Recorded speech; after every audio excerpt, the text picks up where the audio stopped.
Subscribe to my channel and hit the bell icon so you never miss any video from my channel. اشرف الانبیاء نے جو عدد بتایا ہے اپنے جانشینوں کا، اپنے خلیفاؤں کا، وہ 12 ہے۔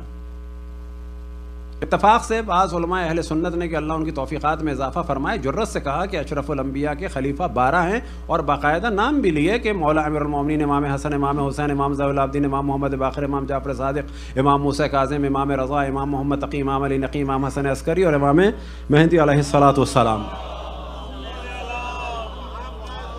آج کے دور میں اب یاد رکھیں، جب کسی کی تعریف ہو تو اس کی مراد یہ نہیں ہوتی کہ ہر چیز کے ہم فیور میں اور ہر چیز پولیٹیکل بھی فیور میں ہے اور ہر چیز کے فیور میں، ایسا نہیں ہوتا۔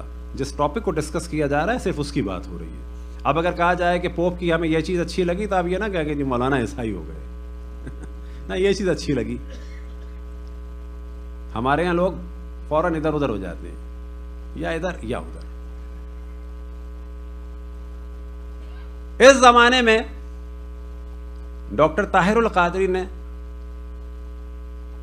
کچھ صحیح چیزیں، بعض چیزوں میں وہ بالکل عدالت سے کام نہیں لیا انہوں نے، یعنی جتنا ان کو پتا ہے انہوں نے بعض دفعہ بعض چیزیں بیان کی، پھر عوام کی خوشنودی کے لیے بعض جگہ اس حق کو کہ جس کا اقرار کر چکے بعد میں اس کو انہوں نے چھپانا چاہا۔ یہ بالکل وہ کیفیت ہے جس طرح سے بعض دیگر مذاہب کے لوگ اشرف الانبیاء کو پہچانتے تھے، جو مباہلہ میں آئے وہ بھی اشرف الانبیاء کو پہچانتے تھے، لیکن دنیا دنیا دنیا دنیا، ہائے دنیا وائے دنیا، کہیں نہ جائے دنیا، ہماری دنیا۔ ڈاکٹر طاہر القادری نے ایک جرت کا کام کیا، ایک والے کام کی بات ہو رہی ہے۔ وہ ان کی کتاب ہے، اگر آپ انٹرنیٹ وغیرہ پہ بھی جائیں تو ایک تو سیف الجلی علی منکر ولایت علی، تو اس میں انہوں نے غدیر کی روایتیں جمع کی ہیں، اور یہ ایک اچھا کام ہے۔ لیکن یہ نہیں ہے ایسا کہ ہم تعریف کر رہے ہیں تو واقعاً وہ کتاب ایک نایاب ہے، کوئی نہیں ہے نا۔ ہمارے یہاں غدیر پہ بڑی بڑی کتابیں ہیں، خصوصاً علامہ امینی کی کتاب ہے الغدیر، اور ایک کتاب کہ جس کو ہمارے یہاں لوگ نہیں جانتے، ایک ہمارے عام تصور ہے انڈیا پاکستان کے علماء تو مثلاً سبھی بالکل بیکار تھے، نہ ایسا نہیں ہے۔ ہاں، آج کے دور میں واقعاً ایران عراق جیسے علماء انڈیا میں نہیں ہیں، حتیٰ جو افغانستان کا لیول ہے علماء کا وہ بھی پاکستان انڈیا میں نہیں ہے، بہت صاف بات ہے۔ اور یہ بھی ذہن میں رکھیں کہ ایک زمانہ ایسا تھا کہ انڈیا میں واقعاً بڑے علماء تھے، لہٰذا ایک کتاب ایسی ہے جو پوری تاریخ تشیع میں، پوری تاریخ غیبت و صغریٰ اور کبریٰ میں اتنی بڑی کتاب امامت پر اب تک لکھی ہی نہیں گئی، اور وہ لکھی گئی کہاں سے؟ لکھنؤ سے۔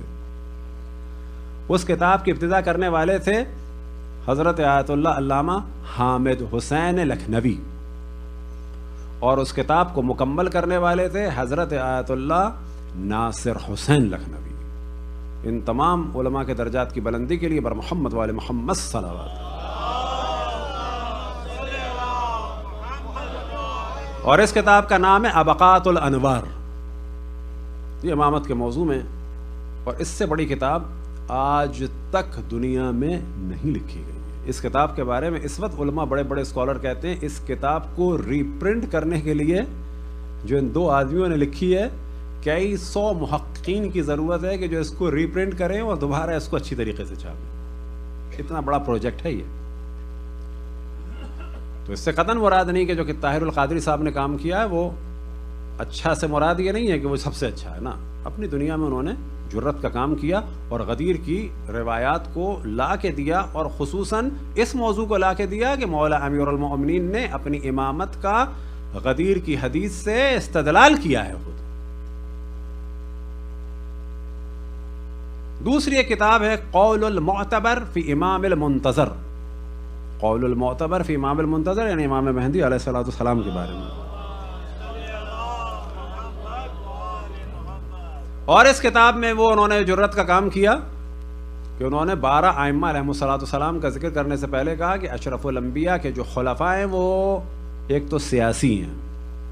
وہ سیاسی خلفاء کون ہیں؟ مثلا پہلے دوسرے تیسرے اور مولا امیر المومنین علیہ السلام، یہ سیاسی خلفاء ہیں۔ اور جو الہی خلفاء ہیں کہ جن کے ذریعے سے اللہ تک پہنچا جا سکتا ہے، جن کے ذریعے سے ولایت ملے گی، وہ 12 خلفاء ہیں۔ مولا امیر المومنین امام حسن، امام حسین، امام زین العابدین، امام محمد باقر، امام جعفر صادق، امام موسیٰ کاظم، امام رضا، امام محمد تقی، امام علی نقی، اور امام حسن عسکری اور امام مہدی علیہ الصلوۃ والسلام۔ یہ ہیں 12 خلفائے الہی۔ یہ کام واقعی اچھا کیا جرت کا، اللہ ان کو اور جرت کا موقع دے۔ اور یہ جو باقی حضرات گزر گئے یہ کیا تھے؟ خلفائے سیاسی. تو یہاں پہ ہمیشہ ہم کہتے ہیں کہ سیاست کا زمانہ گزر چکا ہے, ولایت اور الہیات کا زمانہ باقی ہے. ان چار کو مانے نہ مانے, ان کی پالیسی سے اب کوئی فرق نہیں پڑتا, نہ وہ حکم دے رہے ہیں کرنے کا, نہ وہ حکم دے رہے ہیں نہ کرنے کا. ان کا زمانہ سیاست کا گزر چکا ہے, لیکن ولایت کا اور اللہ تک پہنچنے کا زمانہ باقی ہے. لہٰذا 4 کو مانے نہ مانے کوئی پرابلم نہیں ہے, 12 کو ماننا ضروری ہے. صلوات پڑھیں بر محمد والے محمد.